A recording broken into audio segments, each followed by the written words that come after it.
There was an interview that was done by the former Supreme Court Justice David Souter with Margaret Brennan, who was a host. I did see it. Souter made the observation that he thought that, things that may pose a threat in terms of our American democracy or our democracy as a form of government wasn't so much an issue of foreign interference or perhaps a military takeover, but it was something that he termed more civic ignorance. How do we best address that in an environment that we find ourselves in, not just now, but looking forward to the next election, say in 2018 and 2020?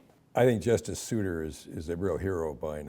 He came into the court quietly, and he never, ever shirked from protecting the civil liberties of all Americans. I was a big fan. I think he's wrong on this point, and I say that with all respect.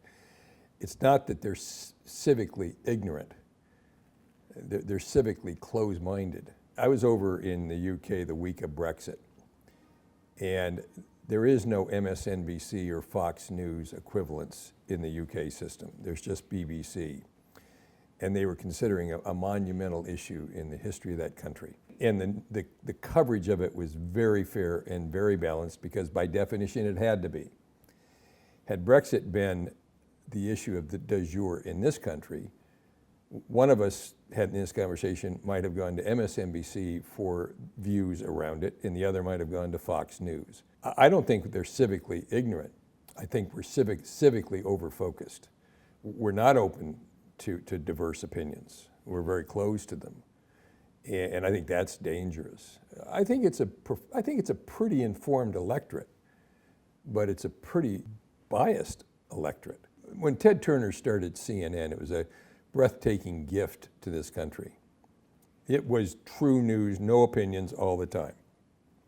When I had the privilege of being chairman of C-SPAN, that is profoundly unbiased. That's just, here it is, you watch it, you make your own decisions. Still the case today. If I commit my viewing to Fox, I've made a conscious decision to go in that direction, similarly to if I was to make the same commitment to MSNBC. And never the twain meet, and that's dangerous. And so what you find in the middle is the schizophrenic CNN, who can't figure out which is which, so they bounce back and forth. As we've had 3 of these presidential debates, and to the credit of the media industry, the debate is covered on every channel. Well, why do I need to watch the debate on Fox? But that's how viewing habits were drawn. Because I may be personally, I'm not, but I may be personally a Fox listener, viewer.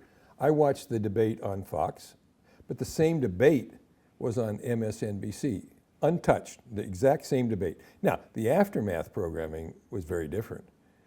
But I didn't understand, and if you watch ratings, they match the electorate. That's dangerous.